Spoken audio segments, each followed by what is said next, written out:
예, 지난해 12월 경찰이 무려 400여 명의 피해자로부터 220억 원 가량을 가로챈 기획부동산 사기 일당을 적발했었는데 이게 끝이 아니었습니다.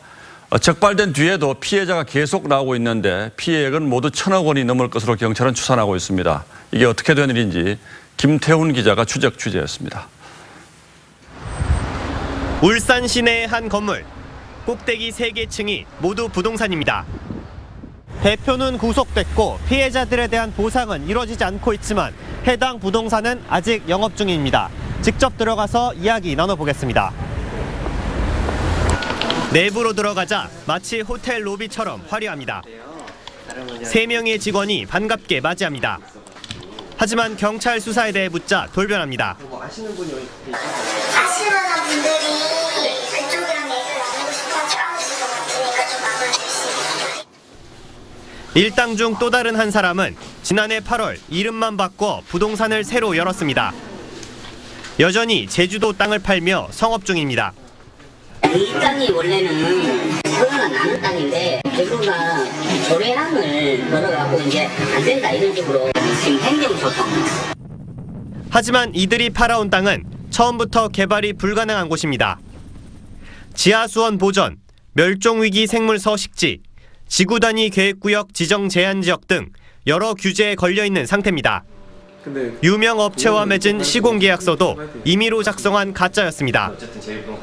의심하는 피해자들에겐 벌목이 끝나 공사가 시작됐다고 홍보했지만 알고 보니 가지치기였습니다. 실제 숲가꾸기 목적인 벌채 예정 수량 조사 신청서를 토대로 건축을 위한 벌목을 하고 있다. 속이는 방법으로 피해자들 회유하고.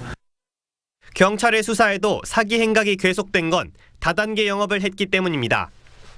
하루에 4시간만 일하면 월급 150만 원을 준다며 직원을 모집해 지인들에게 땅을 팔게 하는 식입니다. 성과에 따라 수당을 주고 승진도 시켜줍니다. 아침에 이제 브리핑을 들어요. 제주도 땅이 얼만큼 좋은지, 왜 팔아야 되는지, 또 나머지 2시간 동안에는 지인들에게 전화를 해서 이런 땅이 있으니까 같이 한번 해보자. 가족, 친지의 말을 믿고 작게는 수백만 원부터 수억 원 이상 투자하기도 했습니다. 신랑 퇴직금으로 늘려보겠다는 생각으로 땅을 샀고 그 퇴직금으로 부족한 거는 1년 대출을 받았거든요. 사기에 가담했다는 생각에 신고를 하지 못한 피해자도 수두룩한 상황입니다. 김태훈 기자가 지금 스튜디오에 나와 있습니다. 자, 김 기자, 어서 오십시오.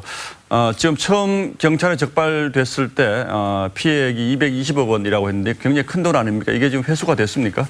네, 아직 회수가 안 되고 있습니다. 예, 이들이 경찰 조사에서는 돈을 모두 썼다고 진술했습니다. 실제로 이 경찰이 계좌 추적을 해보니까 7개의 계좌를 거쳐서 마지막에 ATM기에서 이 돈이 모두 인출됐습니다. 이 주변 인물들에 따르면 이들은 초호화 생활을 했다고 알려졌는데요. 울산에 단 3대뿐인 최고급 승용차 롤스로이스를 운행하는가 하면 50평대 집을 현금으로 사는 등 초호화 생활을 했다고 알려졌습니다. 자, 그러면 지금 조사를 받고 수사를 받고 있는 상황인데 보통 피해자들이 뭐 탄원서를 쓰는 경우도 있고 그렇지 않습니까? 그런데 이런 사기단에게 피해자들이 탄원서 썼을 리는 없을 텐데 탄원서를 위조도 했다고요? 네, 그렇습니다. 이 수사기관에 탄원서가 많이 접수가 됐는데요. 이게 피해자들이 쓴 것이 아니었습니다. 이들은 피해자들에게 허가가 필요하다면서 인감 도장을 받은 뒤에 이것을 자신들이 직접 작성한 허위 탄원서에 찍어서 수사기관에 제출했습니다. 이들을 일당 15명은 현재 재판을 받고 있는데요. 피해자는 계속 나오고 있는 상황입니다. 예, 더 이상 피해자가 나오지 않도록 김 기자가 계속 추적해서 좀 보도를 해주시기 바랍니다. 잘 들었습니다.